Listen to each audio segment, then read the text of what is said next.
5 days before WrestleMania 40, WWE rolled into Brooklyn and the Barclays Center for the go-home episode of Raw. Will a blockbuster broadcast headlined by an appearance from The Rock and undisputed WWE Universal Champion Roman Reigns? What did the final boss and the Tribal Chief have in store for Cody Rhodes and World Heavyweight Champion Seth freaking Rollins ahead of the biggest tag team match in company history Saturday night in Philadelphia? Find out now with this recap of Monday Night Raw for This Is Ridiculously Raw. Hey there, welcome to the best. Excuse me, yes. Welcome everybody to the most must-see show on YouTube and Streaming.com today. This is Ridiculously Raw. I am your host Anthony Florio, and I am joined, as always, by good old MF Michael Fletcher. We are awaiting the presence, possibly, of the phenom Michael Bullock. We did not have our traditional Raw chat this evening. If he comes in, we'll catch him up on what he missed. If not, then we hope to have him back with us Wednesday night for Wednesday Night Madness. It's here. WrestleMania week. Unbelievable. I can't believe it's already here. This weekend, this Saturday, and this Sunday from the Link in Philadelphia. And tonight, Monday Night Raw was up first when it comes to go-home shows. And I'll tell you right now, it was not as, may not have been as exciting as, last week was, but there definitely was some major excitement going in. And especially when you had the final boss and the Tribal Chief coming in. And speaking of it, that's how they started it off the show tonight. So WrestleMania week, the coverage starts right now. Here we go. Monday Night Raw go-home show live from the Barclays Center in Brooklyn, New York. First hour, commercial free. A commercial-free first hour. That's how big this show was tonight. And right out of the box, we started it off big with the final boss himself, The Rock. He comes out, cuts another great scathing promo. And then out comes the Bloodline, Roman Reigns, Jimmy Uso, Solo Sikoa, Paul Heyman. And then they were interrupted by the World Heavyweight Champion, Seth freaking Rollins. Seth in a fighting mood tonight. He said he wanted a match tonight. He says, biggest Raw of all time, biggest main event of all time. How about me versus either The Rock or Roman Reigns? That crowd in Brooklyn was lit. But then Solo Sikoa said, you're not fighting the Tribal Chief. And you're not fighting the final boss. You're going to fight me. But then The Rock said, it's not going to be a regular match. It's going to be a Bloodline rules match. So that's what that entailed there. So, all right. So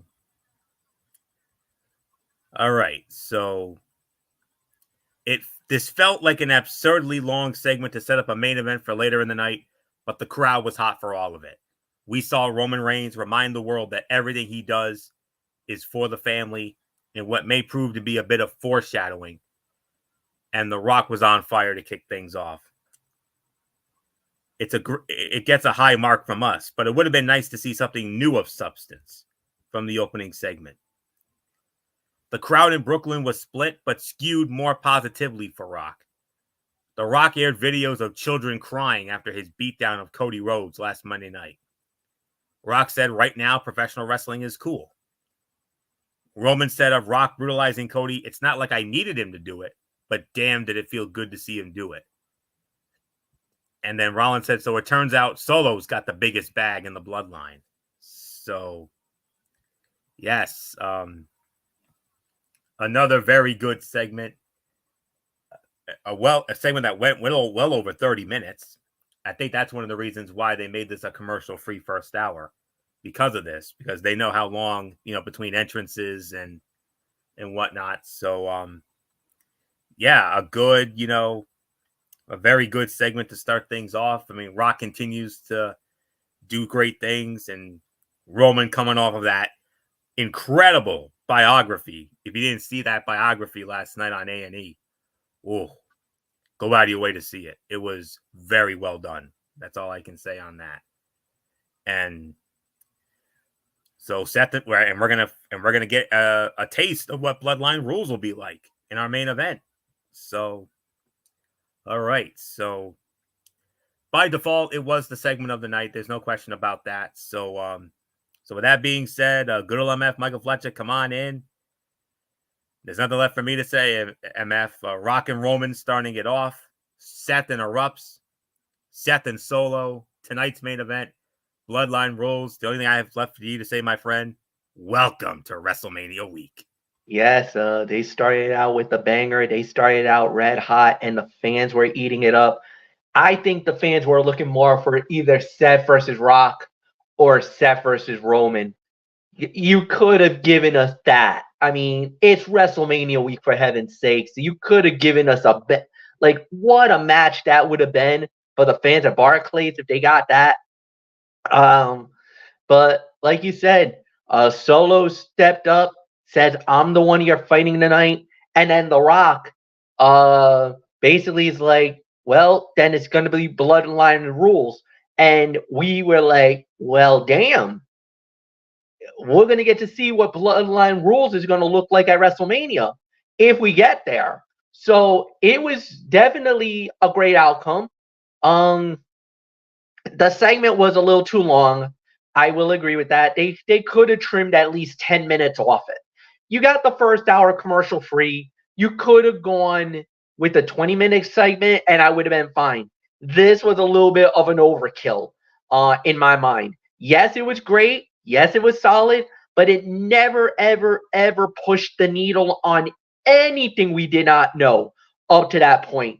Rollins did an incredible job, basically hyping up, getting that crowd hyped up, coming through that crowd, which was a real nice nod to the days of the Shield. That's really all that I can say about it. Like I said, it was a solid segment. You could trim at least 10 minutes off it. It didn't need to be 30 minutes. This should have been a 20-minute segment, and it still came off. Still would have came off pretty well. That's just my criticism about it. Anthony, it's yours. All right, MF, and we start the in-ring action tonight. 8-man tag team match. New Day and DIY teaming up against all four male members of the Judgment Day. And it was the Judgment Day winning the match 5 minutes and 20 seconds. And an interesting note, Michael Cole laid it down on commentary tonight about the tag team title match. And it's been confirmed it will take place on WrestleMania Saturday, WrestleMania Night 1. We will get that 6-pack challenge ladder match for the undisputed tag team titles. Both tag team titles will be hanging, and Michael Cole said the match can only end when both sets of belts are retrieved. MF, read into that what you will. Split titles. That's what I read. That's what I'm thinking. We're going to have split champions. Somebody from Raw is walking away with the Raw tag team titles. Somebody from SmackDown is walking away with the SmackDown tag team titles. That's what I'm reading into it. That's how WWE splits the belts, and that's how we're going to have split tag team champions. How's that going to look? Who's going to get it? They said it.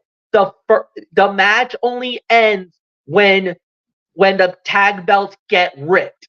That means 2 sets is going to be up there. One for the Raw tag team titles, one for the SmackDown tag team titles.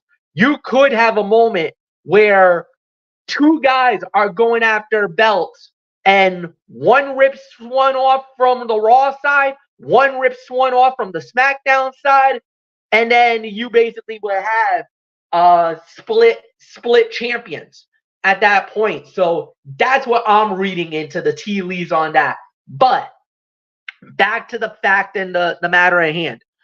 What I believe is going to happen is going to be that, well, first off, let's talk about the match itself.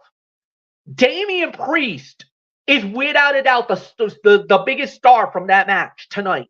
Because the minute he hit the ring and started going crazy was the minute the fight was over.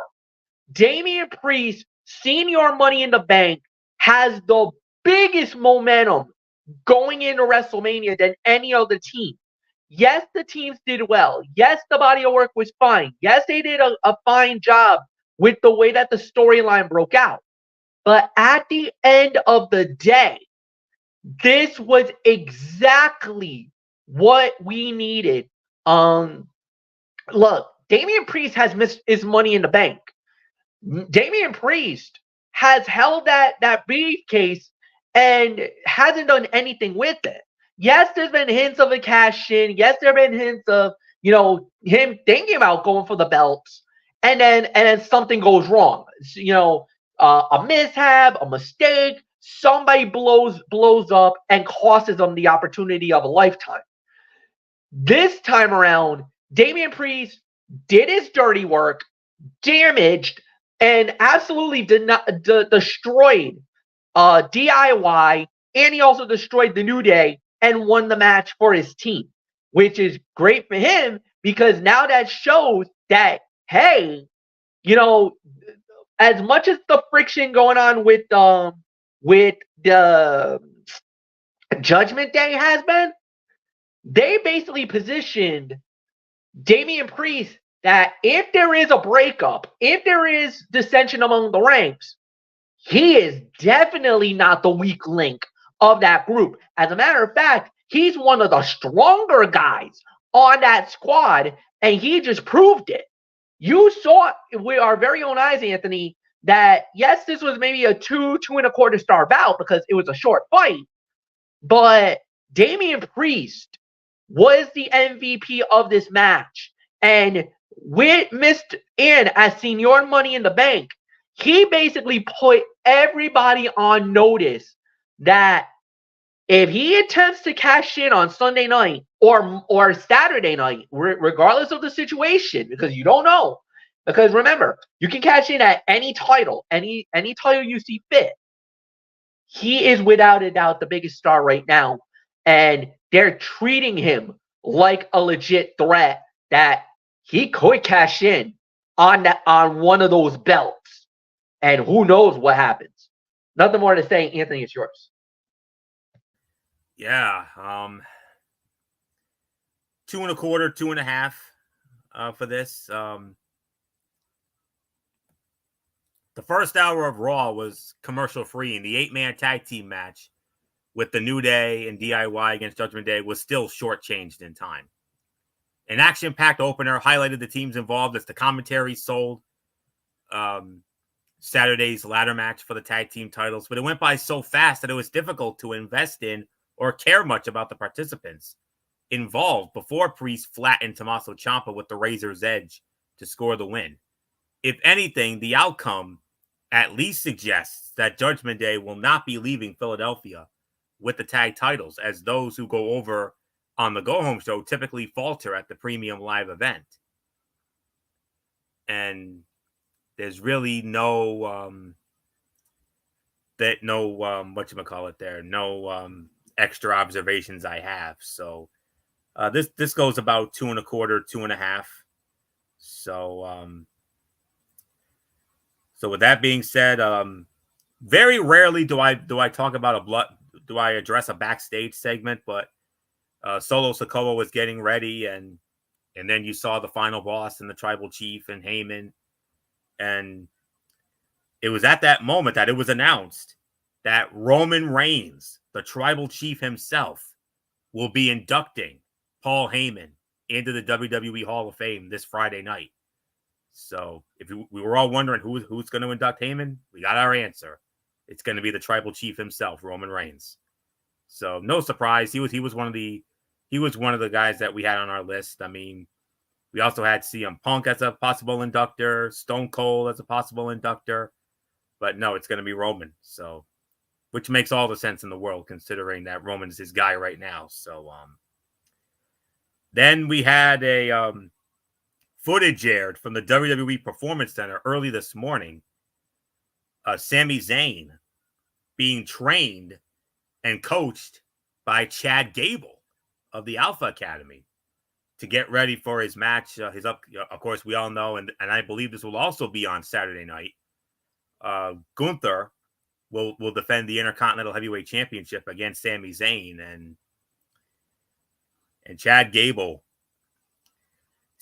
didn't like how Sami was doing. He was a little disappointed with Sami's performance in the early going, but Sami, finally let all the emotion out, he said, "I'm afraid." He says he was afraid of letting everyone down, including his wife and his son. And he said, "Hey, Gable, you should understand this better than anybody. Remember when your daughter cried after you lost?" So back on Labor Day last year. So, but all in all, great segment there. No doubt about that. And then from there, more backstage stuff. The Judgment Day Clubhouse.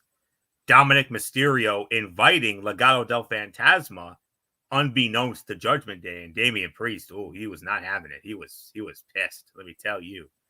And Rhea was a little upset about it too. So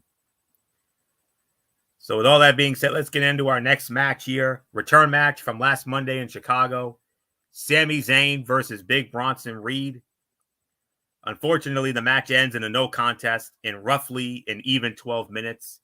It was because of Gunther.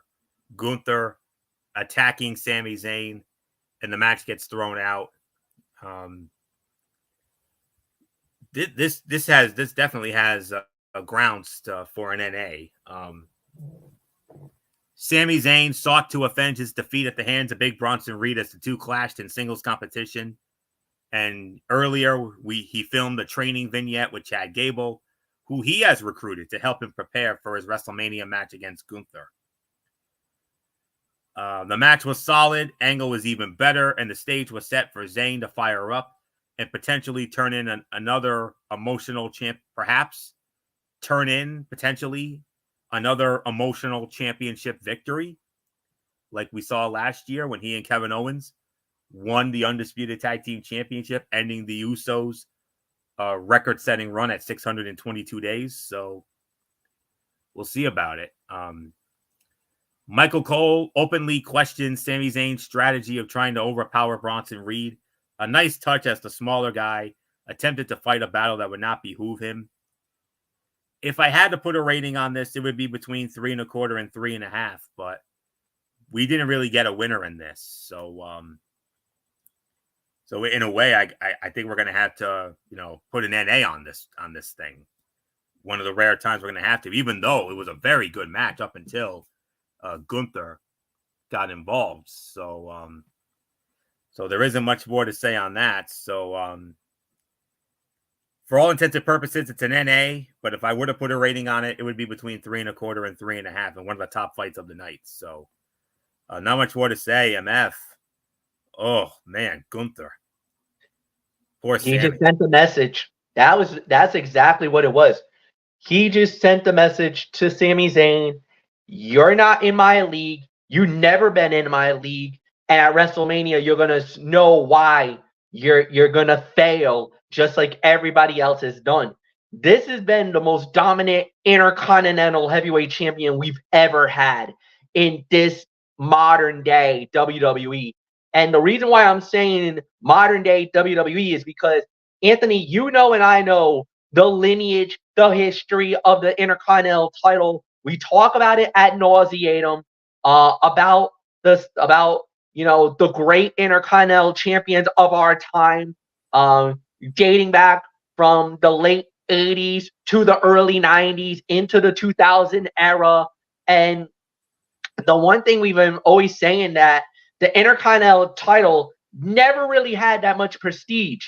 It didn't change until Gunther got the belt, because ever since he had the belt, he has brought the lineage, the greatness, and he brought the belt back to relevancy ever since he won that title. Because you remember, the belt was a hot potato. Nobody really knew what they were doing with the title. There was some guys who probably were undeserving of being the Intercontinental Champion.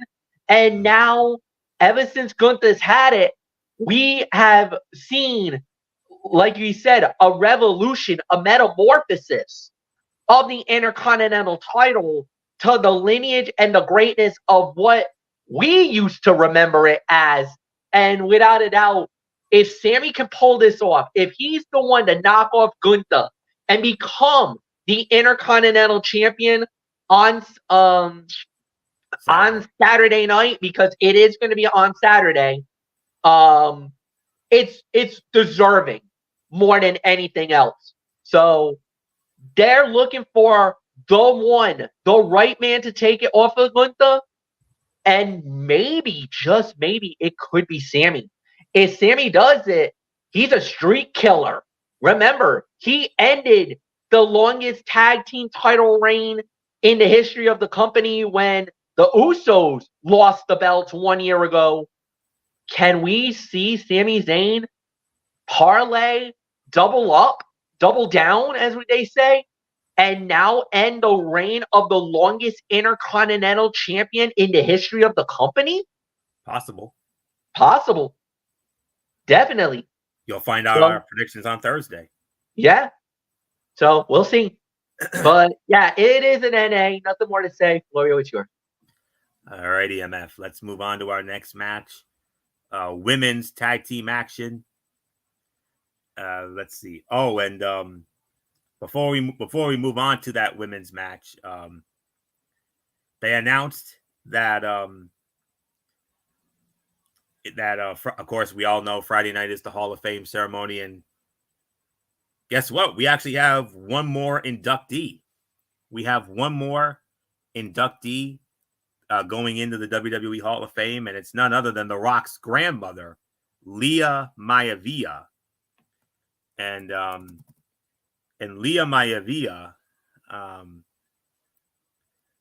was the wife of the High Chief Peter Maivia, and The Rock made this announcement on his Instagram story earlier today that he himself will personally induct his grandmother, Lia Maivia. Now, I know a lot of people are saying, who's Lia Maivia? Well, she was actually a wrestling promoter. She took over Polynesian Pro Wrestling, a territory of the National Wrestling Alliance in Hawaii, following the death of High Chief Peter Maivia in 1982. She became one of wrestling's first female promoters. In the mid-'80s, her promotion ran a show called Polynesian Pacific Pro Wrestling on the Financial News Network. Very interesting there. Her biggest card, A Hot Summer Night, occurred on August the 3rd of 85 and had a crowd of 20,000. Her show the following year, Hot Summer Night 2, did not do as well, and the promotion began to decline. Maivia, her booker Lars Anderson, and Ati So'o faced extortion charges from a competing Hawaiian promotion, but were acquitted in November of 1989, and PPW closed its doors in 1988. And in 2018, Dwayne, The Rock, gave an interview on Stephen Colbert in which he recounts that his grandfather, Peter Maivia, at the beginning of his career, never told his wife of the choreography of wrestling, leading Maivia to believe it was real fighting. And when Peter was in a match in San Francisco and was getting beaten by his opponent, Lia came into the ring and started beating her husband's opponent with a wooden clog shoe, with her shoe, leading to Maivia to shout in Samoan to stop beating his opponent up, and that the opponent was Maivia's friend. And it was announced today that Lia will be going into the Hall of Fame, and we actually will have two posthumous inductees into the Hall of Fame. Of course, Muhammad Ali will be going in as a celebrity wing. His widow, Lonnie Ali, will be inducting Muhammad Ali. You would have thought Layla Ali, but I'm not sure what happened with that. But no, Lonnie Ali, his widow. And then, of course, the other posthumous inductee will be Lia Maivia. Lia Maivia passed away October 19th of 2008. She had a heart attack, and but nonetheless, her only accomplishment, obviously, going into the Hall of Fame, and of course, a part of that Anoa'i family legacy, and The Rock will be inducting her. And the only time I can ever remember seeing Lia Maivia beforehand was, of course, back in 2008, WrestleMania 24, when she and her daughter Ata, of course, Ata Johnson, of course, the mother of The Rock's mother. You remember they were there to accept the induction for Peter Maivia. So that's the only backstory that I have on Lia Maivia. But a second posthumous inductee, along with Muhammad Ali, of course, and that all goes down Friday night. The Rock will be doing the inducting of Lia Maivia. So yeah, congratulations indeed to Lia Maivia. And MF, I don't know if you want to give a quick thought, but Rock's grandma, Lia, the newest inductee into the Hall of Fame. Not much about her. We only accept that she was one of the first female, and maybe the first female promoter of that Polynesian promotion, in the 80s. This one kind of was a little bit of a controversial decision. I know a lot of people kind of was very speculative if she really deserves to be in the Hall of Fame. I think this is one of those that this might have been the stroke of Dwayne Johnson because of the fact that he's a part of the TKO. I think this is more on him and why he wanted her to be inducted into the Hall of Fame more than anything else. I don't think this had anything to do with Triple H, or because Triple H is the head of creative, and I know a lot of people is like, well, he has final say on the Hall of Fame and people that can go in. So unlike a certain other individual in the past, how they had the right to do it, this time around, Triple H has sole control on who goes into Hall of Fame, who's not, and this and that. And I kind of feel like this was Rock's call. I think he kind of put more of the emphasis on this to say, hey, this person deserves the nod, so we're putting her in. And I think Hunter kind of this time around was like, you know what? All right, I'll let you have this one. So I think that's what it is more than anything else. Is she worthy of it? I believe yes. But I know there's some people out there that are kind of not so thrilled about the announcement. Let's say that. But congratulations to her. She deserves it. Welcome to the Hall of Fame. And yeah, we'll wait and see how it plays out. As far as the Roman Reigns inducting Paul Heyman, perfect choice. Obviously, certain individuals are going to be storyline driven, and I kind of feel like this might be storyline driven.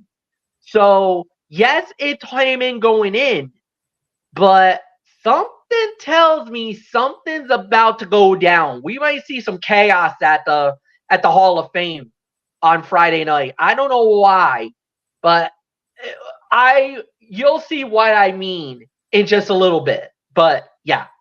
So Florio, it's yours.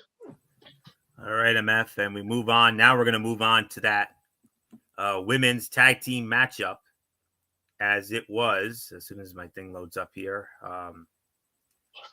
as it was Maxine Dupree teaming up with Ivy Nile, squaring off against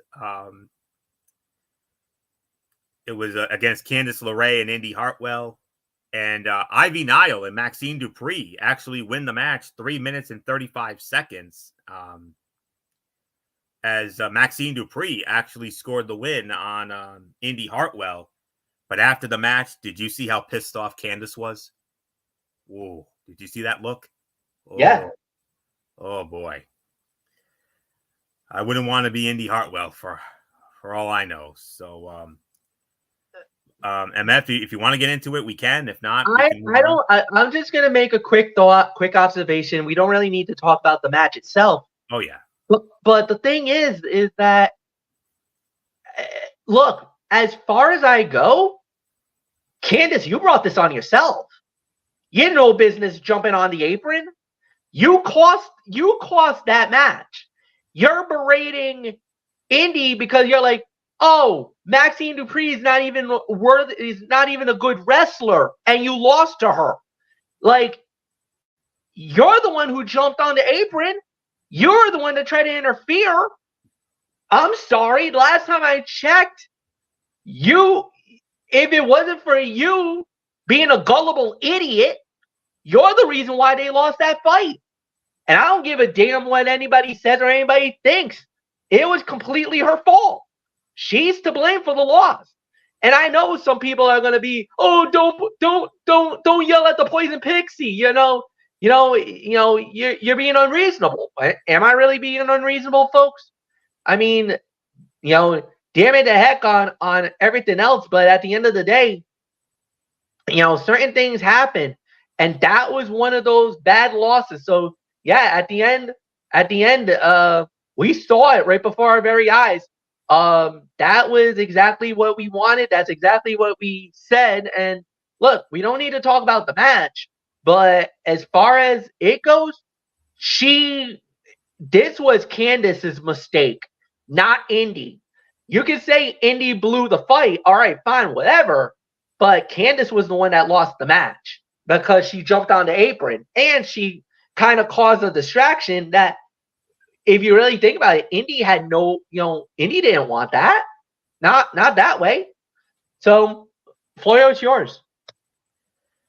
Well, if I had to put a rating on this, it would be somewhere between 1 and 1.5. I know I've been calling for duds lately, but it was a fun, somewhat fun little sprint.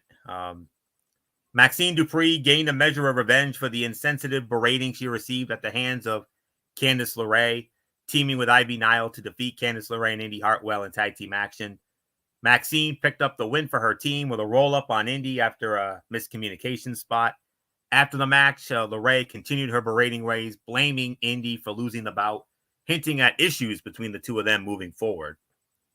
Perhaps a post-WrestleMania feud with those two, maybe.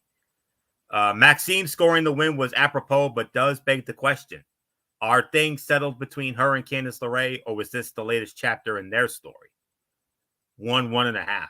That's the best I can go on that. Next up, we had Ricochet squaring off against Ivar. Ricochet wins the match, 10 minutes and 10 seconds. 3 1/4, 3.5 for me.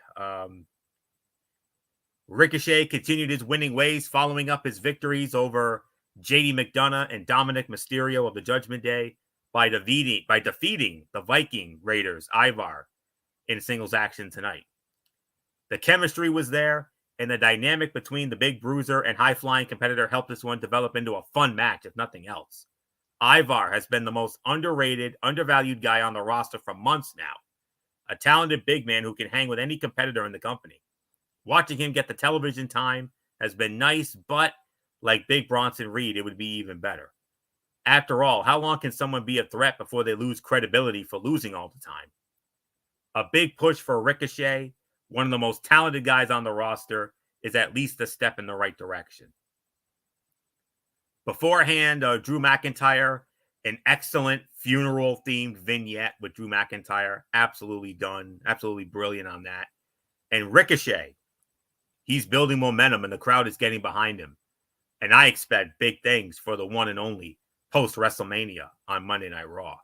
There's no doubt about it. So 3 1/4, teetering on 3.5.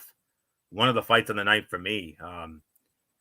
Fun, big man, little man match. No doubt about it. And did you see some of the things Ricochet did to the much bigger Ivar in this match? You wonder why good old MF Michael Fletcher always refers to Ricochet as half man, half amazing. You saw it firsthand tonight.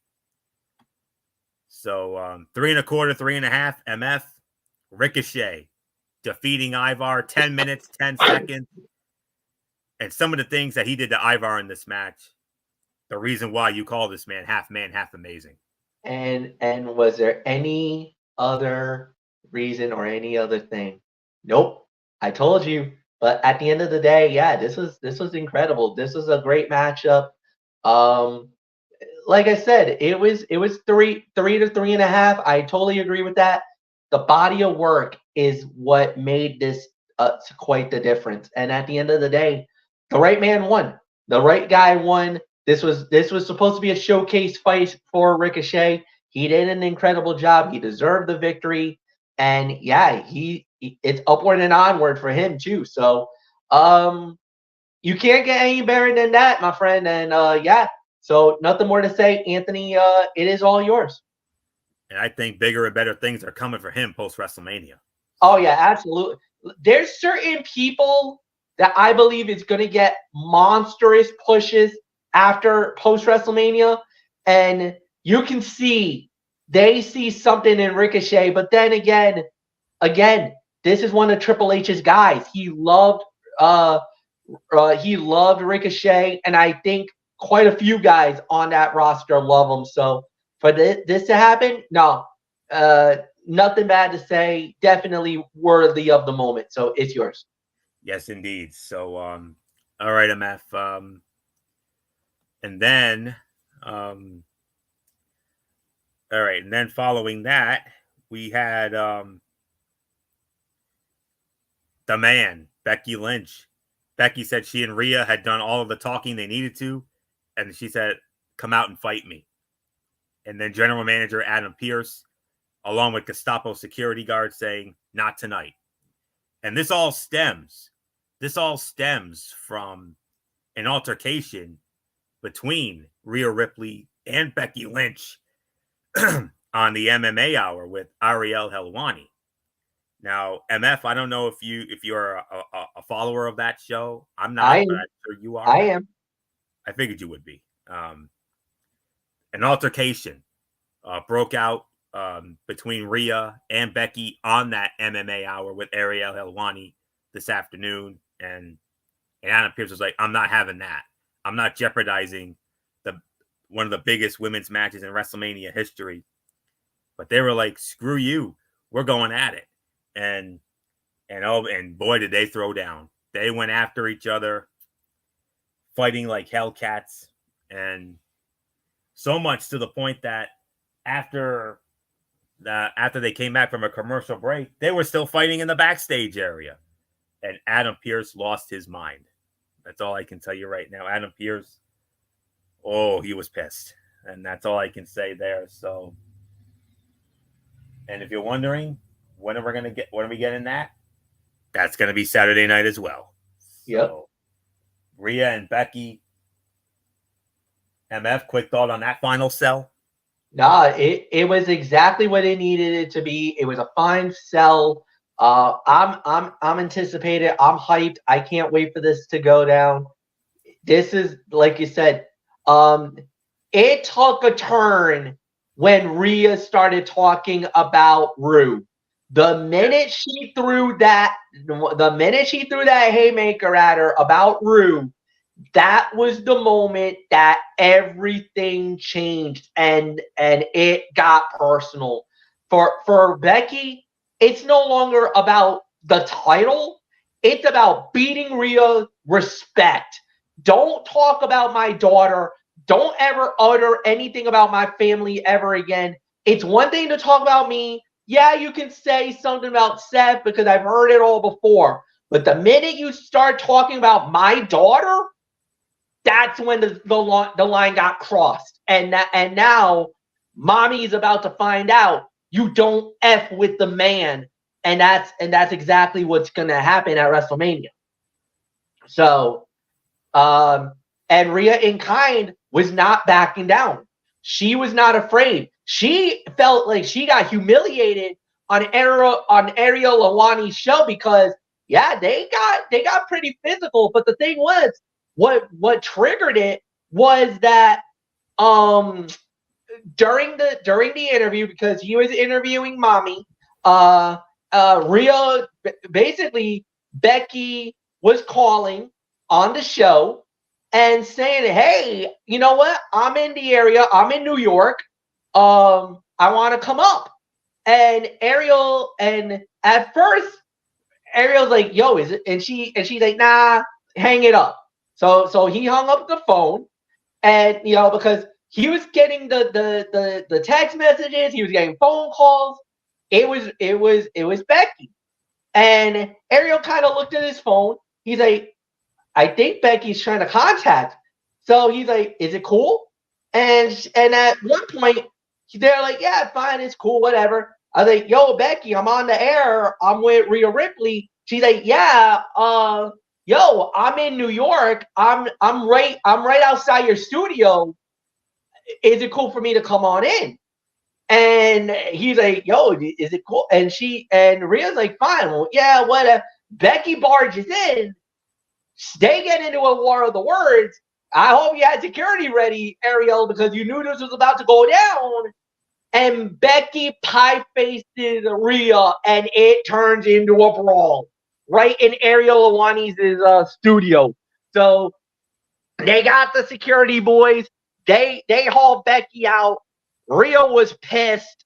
It got serious. So Rhea was already looking for a fight after what happened earlier in the day. So you knew the tempers had already flared and it was going to explode. So yeah, it was good. It was good. Nothing more to say. Florio, it's yours.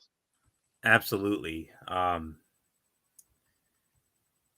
And angered and enraged, Becky Lynch hit the ring and called out Women's World Champion Rhea Ripley, only to be interrupted by Raw General Manager Adam Pearce and a flock of Gestapo security guards. As is typically the case, the competitors bucked the attempt to keep them apart and ended the segment with Becky wiping the guards and Ripley out with a plancha from the top rope. The guards eventually recovered and separated the women to close the segment. This was a short, sweet spotlight for the Lynch-Ripley feud, which is heating up at the right time and should produce one of the best matches on the entire WrestleMania card. The battle continued backstage, where Pearce and company again failed to keep the champion and challenger apart, and then Adam Pearce ordering Dominic and Judgment Day very angrily, "Control your mommy." That's what he said. So that's all I can say on that. So let's move on. 6-woman tag team matchup from on loan from SmackDown. We had Damage Control. We had Dakota Kai and the women's tag team champions, Asuka and Kairi Sane, the Kabuki Warriors.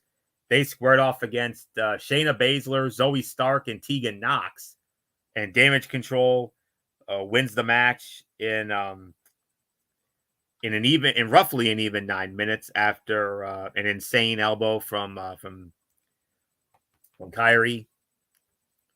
Damage Control sought to rebound from a Friday night SmackDown that saw them beaten down and left lying at the hands of Jade Cargill, Bianca Belair, and Naomi, as they squared off with Shayna Baszler, Zoe Stark, and Tegan Nox in 6-woman tag action. Damage Control did just that, picking up the win despite a solid fight from the opposition. This was little more than a reminder that the faction is around, will be a key part of WrestleMania, and has a match as part of the weekend's festivities. It would have been nice to see Bayley get involved, as it feels like her match with Io has taken a bit of a backseat in recent weeks. The lack of the commentary team's acknowledgement of the long history between Tegan Nox and Dakota Kai was very disappointing, especially with the story thread of Kai's most recent betrayal. And Kairi Sane's elbow drop might be the damnedest top rope maneuver in the company, and given that we earlier watched Ricochet do his 630 splash earlier in the show, that's saying something. Somewhere between 2.5 and 3 for this effort. Obviously, it was a showcase for Damage Control, and I believe it's on WrestleMania Saturday that we will see that 6-woman tag with Asuka, Kairi, and Dakota going up against Jade Cargill, Bianca Belair, and Naomi. So I can confirm it is the 6-woman tag on night 1. Actually, I sent you the card itself. Yep. And we're actually gonna go over the card before we get into the main event. So yeah. seeing as how they announced it before the main event, so they did it. Why not us? So roughly 9 minutes for this one, 2.5 to 3. So MF, like I said, obviously a showcase for Damage Control before that big 6-woman tag on Saturday against Bianca, Naomi, and Jade. Yeah, solid match. 2.5, like you said. I don't think there's really much for us to talk about beyond that. So yeah, it's yours, Florio. All right, MF. And now, before we get to the main event, let's run it down, ladies and gentlemen. It was announced earlier tonight by Triple H, and it was confirmed. I know a lot of people are saying, "Oh, April Fool's joke," because it's haha April Fool's Day. No joke. This is MF, legit. you emphasized on that. So ladies and gentlemen, here you go. The WrestleMania card, as announced by Paul Triple H Levesque on his Instagram earlier this evening, just before Raw went on the air. So here we go. Night 1. From bottom to top. Excuse me. Night 1 of WrestleMania is as follows: Rey Mysterio and Dragon Lee versus Santos Escobar and Dominic Mysterio. 6-woman tag team match: Jade Cargill, Naomi, Bianca Belair versus Dakota Kai and the women's tag team champions, the Kabuki Warriors, Asuka and Kairi Sane. That's the 6-woman tag. 6-pack ladder match for the Undisputed Tag Team Championship: Finn Balor and Damian Priest defending against Awesome Truth, Austin Theory and Grayson Waller, New Catch Republic, Tyler Bate and Pete Dunne, New Day, Kofi and Xavier, and DIY, Johnny Gargano and Tommaso Ciampa. Brother versus brother, Jey Uso versus Jimmy Uso. Gunther and Sami Zayn for the Intercontinental Heavyweight Championship. Rhea Ripley and Becky Lynch for the Women's World Championship. And, of course, the main event, The Rock and Roman Reigns versus Cody Rhodes and Seth freaking Rollins, with the stipulations: Rock and Roman win, it's Bloodline rules for Roman and Cody's title match on Sunday night. Cody and Seth somehow find a way to win, Cody versus Roman straight up one-on-one, all Bloodline members barred from ringside. That's night 1. Night 2, from top to bottom, as announced today from Friday Night SmackDown, the general manager, MF's boy, the national treasure, Nick Aldis, he made it official. Bobby Lashley and the Street Profits versus Karrion Kross and AOP, 6-man Philadelphia street fight. There you go, MF. I know that's got you salivating. LA Knight will go one-on-one with the phenomenal AJ Styles. Logan Paul will defend the United States Heavyweight Championship triple threat match against Kevin Owens and Randy Orton. Io Sky versus Bayley for the WWE Women's Championship. Seth freaking Rollins versus Drew McIntyre for the World Heavyweight Championship. And, of course, the main event for the undisputed WWE Universal Championship, the champion Roman Reigns defending against the American Nightmare Cody Rhodes. The only question is, will it be a straight-up one-on-one match with no Bloodline members, with all Bloodline members barred from ringside, or will that match be contested under Bloodline rules? We will find out the answers to all of that this weekend, but you'll get our answers come Thursday night, and I will explain that at the end of the show. So there you have it. So it looks like 7 matches on Saturday and 6 matches on Sunday. So, and some other things that need to be addressed. A couple of other things need to be addressed before we get to the main event as part of the WrestleMania week coverage on their end anyway. Most notably, this Thursday night at 8 p.m., we're going to get the stage reveal. Whoa. Make an appointment, MF. Thursday night, 8 p.m. on the WWE YouTube channel. We're going to get our first look at the setup for WrestleMania 40 at Lincoln Financial Field. So there you go. 30 hours of programming across the YouTube channels and Peacock and X, and just check it out if you haven't already. So and it's going to start with 2-hour pre-shows at 5 p.m. on both Saturday and Sunday, and they're going to do the WrestleMania press conference after both nights. Buckle up. It's loaded. With that, we move on to the main event of the evening, Bloodline Rules. Seth freaking Rollins squaring off against Solo Sikoa. And much like the match with Sami Zayn and Big Bronson Reed, it ended in a no contest. No contest because of the fact that, Jimmy Uso showed up. But then, just as, Jimmy was getting ready to do some damage, Jey Uso came out and Jey and Jimmy brawled to the back. But then The Rock got a hold of Jey Uso, put a whooping on him. And then The Rock comes out, and you notice Seth had a big smile on his face. And for good reason. Cody Rhodes showed up, and for a brief few moments, Cody and Seth thought they had all the bases covered. They forgot about somebody. They forgot about the tribal chief. Cody Rhodes was about to rock bottom The Rock through the announce table until Roman Reigns pulled the rug out from under him, and then Roman and The Rock dominated Cody and Seth, and Cody gets the hell beat out of him.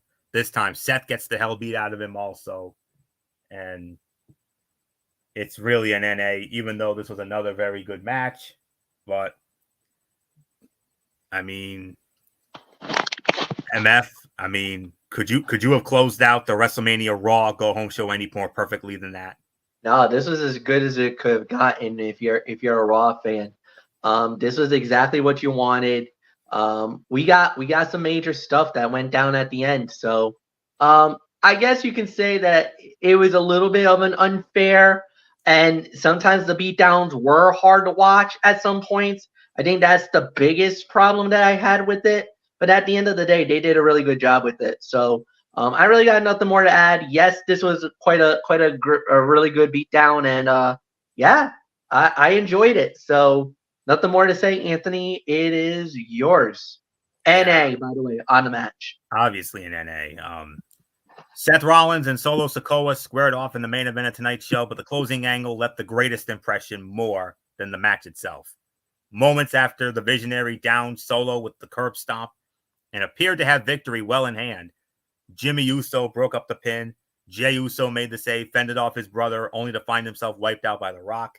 Cody Rhodes rushed the ring next as part of the babyface plan, only to find themselves thwarted by Roman Reigns, who came from underneath the ring for a sneak attack. The heels proceeded to attack, brutalize, and whip Cody and Seth with a weight belt before standing tall to close out the show. This delivered a ton of heat for the heels and put the focus on the tag team main event of Saturday. Unfortunately, it did so at the expense of Cody versus Roman, which is technically the real main event of WrestleMania. Still, this did a great job of establishing the dominance of the Bloodline and putting the babyfaces in the role of underdog in time for the main event of night one. Solo delivered a Samoan drop off the ropes to a table. Seth delivered a powerbomb from the ropes to the table and added a curb stomp. Quite the dichotomy. Earlier in the show, the crowd greeted Rock with chants of Rocky, here, total boos, and the pop for Cody Rhodes was otherworldly. So that's really all I can say on it. So unfortunately it's another NA, and I didn't really have a time of the fall anyway. So overall thoughts. If the goal of tonight's show was to present the tag team match on Saturday's WrestleMania lineup as the main event of the entire weekend, this excelled. Except there are at least 12 other matches on the card that could have benefited from some expanded hype. Sami Zayn versus Gunther got some decent attention, and Becky Lynch versus Rhea Ripley had some solid heat behind it, but everything else felt like an afterthought. Jimmy and Jey Uso were literally in the same building and did not touch or engage each other in a fight until the former got involved in the main event. Bayley was not called into Brooklyn to get involved with Damage Control. There was a lot to like about the show, and the Bloodline, Rhodes, Rollins segments that bookended the show were great. That is the money story at WrestleMania, so it makes sense the company would focus on it. It simply felt like there was more to do with this go-home show that was not broached, and hopefully that will be rectified come Friday night on WrestleMania SmackDown at the Wells Fargo Center in Philadelphia. So, obviously not as exciting and epic as last week's show in Chicago. A bit of a back to reality show here, but it was solid for the most part. I'm leaning towards 7.5 for me. So that's really all I can say on that. So MF WrestleMania Raw, little bit of a step down from that awesome show last week, which should have been the actual go home show. Yeah, if that would have been the actual go home show, that, oh my God, we would be absolutely just going absolutely bonkers heading into WrestleMania. No, this was about 7. I totally agree with it. I think they did a really good job trying to get everything going. So no, I got really nothing more to add. And Anthony, yeah, it's yours. All right, MF. And now we're gonna get into my Tony's take, of course. You know how we do it, as we always do. Impact Wrestling and NXT Level Up, and let's quickly get into that. And so let's see what we got here. Just need to check my notes here. All right, bear with me for a moment. All right, I think I've got it here. Okay.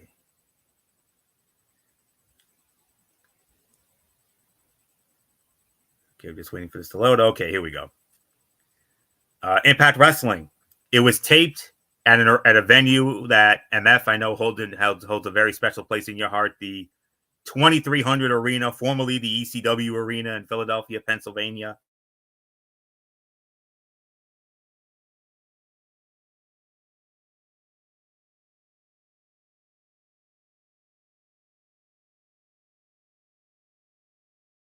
For one match, we start with an 8-woman tag, randomly thrown words, and they went up against Havoc, Jody Threat, Masha Slamovich, and Rosemary.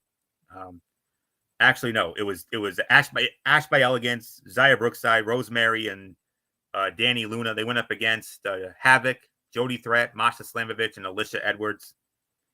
And then the winning team has a 4-way match, and the winner gets the title shot. But Ash by Elegance was injured. Steph DeLander. You may remember Steph DeLander. She was known as Portia Peraza in NXT, you know, the close friend of Indy Hartwell. So DeLander actually took Ash by Elegance's place. So that team that DeLander was on, with Xia Brookside, Rosemary, and Danny Luna, they won that 8-woman tag, and then it turned into that 4-way match. The winner of the match would get a Knockouts title match against Jordan Grace at the Rebellion pay-per-view later this month. Winner of the match, 8 minutes and 10 seconds, Steph DeLander, with help from Matt Cardona. Interesting concept in theory, but there's only so much that you can do with an 8-minute match that runs 2 falls and had a bunch of stuff on the outside. Final 4 were only in the ring together for a stare down before 3 people interfered. DeLander and Cardona being back is a big deal. I'm not sure if it was the best way to bring them back, as the match was kind of all over the place and rushing through with the limited time they had. 2.5. Grizzled Young Veterans versus Diener, GYV and 222. Not really going to get into that. And then we had Josh Alexander versus an old favorite from Ring of Honor. MF, you may know this guy. Hot Sauce Tracy Williams. Josh Alexander went up against him, and Josh Alexander won the match in 10 minutes and 24 seconds. The weekly good match of the show, and that's a nice tradition to have. Williams coming in even for a one shot is a fine addition, and I could go for having him around more often. He's the kind of wrestler who can work well with anyone, and it gives Alexander another boost before he gets another shot at Hammerstone at the Rebellion pay-per-view. And should Williams stick around, he should work out well, as he has the skill to back up the pretty intense promo he had. So that was a good 3.25-star match there. Speedball Mike Bailey versus Eddie Edwards. Eddie Edwards in 10:56. 3 1/4, 3.5. Another good match here, though. The ending was a bit weird as it looked like Eddie just beat him clean. I'm not sure how that makes me more interested in seeing the title match, but at least it was a singles match rather than a tag match. That being said, Bayley lose after doing seeing Bayley lose after doing all of his ridiculous kicks is often soothing, and that was the case again here. And then a promo segment, AJ Francis and Rich Swann. Not going to really, get into that. And then main event, Chris Sabin versus Steve Maclin. And Steve Maclin in 15 minutes and 23 seconds, fight of the night, 3.5 to 3 3/4.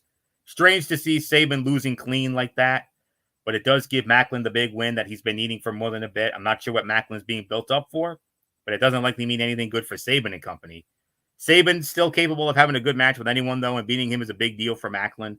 So well done if that is the direction things seem to be going. 8 out of 10 for this show. I like the show a good bit. They advanced some things for Rebellion, had the good action to back it up. And while there is still a long way to go before the pay-per-view, there are enough stories that have me wondering where they're going. Good show here, pretty long-standing tradition. So that was, like I said, that was an 8 out of 10. And then quickly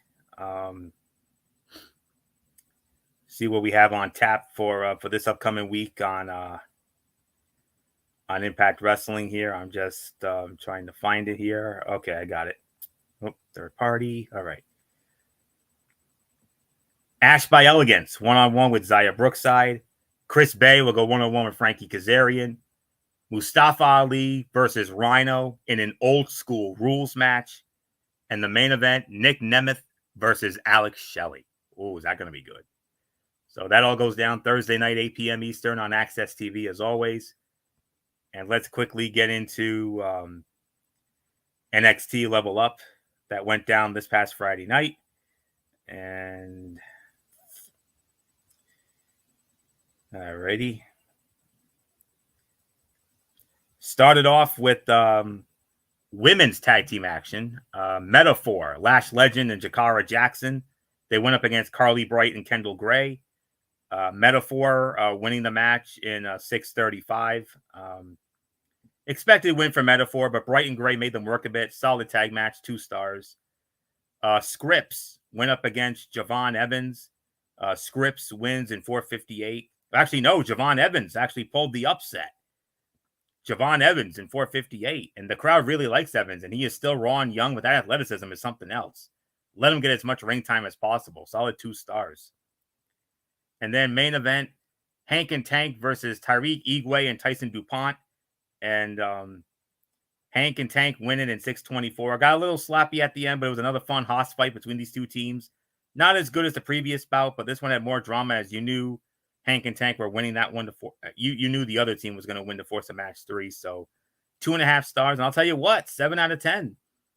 I enjoyed the show. Every match was solid, and there was hard work by all involved, and good show from them this week. So 7 out of 10 from me. So with that will put the bow on this WrestleMania edition, or this WrestleMania week edition of Ridiculously Raw. We want to thank you all so very much for tuning in. As always, we will be back with you again on Wednesday night at 10:30 over on MF's channel, Brace Fan 95, as we are going to have Wednesday Night Madness. It will be NXT. It will be NXT's go home show for Stand and Deliver. We'll also have AEW Dynamite, and we will also preview the Final 4 of the NCAA tournament. The matchups are set, and we'll have our thoughts on that. Thursday night, that's the big show right there. The first real big show. Thursday night, we are going to preview NXT Stand and Deliver and WrestleMania 40. We'll get into all that on Thursday night. And then no show Friday, because we're going to take Friday off to enjoy the Hall of Fame ceremony. And then Saturday, provided time permitting, we'll hopefully we'll have it on Saturday night. And if we do, we'll review Stand and Deliver and night 1 of WrestleMania 40. Same thing can be said for Sunday. And we will have the review of WrestleMania 40 night 2 on Sunday, if all goes well. So, and then of course, next Monday night, Ridiculously Raw. It's Raw the night after WrestleMania. I'm hoping for a much better show than that dumpster fire from last year. Hopefully we'll get some crazy Euro fans in there. Hopefully we get some big surprises and some other things. So that's all I can say on that. So the Raw Fallout next week, another Tony's Take for Ridiculously Raw. So with that'll put the bow on this. So until Wednesday night for Wednesday Night Madness, Anthony Florio here for good old MF Michael Fletcher, and in spirit, of course, the phenom Michael Bullock, and as always, the first lady of our show, the Twisted Angel, Dee Dee Woodson. You know the routine, everybody. Thumbs up. Talk to you later. Yeah, throw it up, watching Force style. Bye for now, my friends. God bless. Be good to each other. Have a blessed couple of days, and until Wednesday night, for Wednesday Night Madness, you've been watching Ridiculously Raw right here on the Tone 25 on YouTube and StreamYard.com. Remember, my friends, no matter what anyone tells you beyond anything else, wrestling is indeed actually real. For everybody who has been a part of this one, for now, Anthony Florio, so long, and bye, everybody, bye.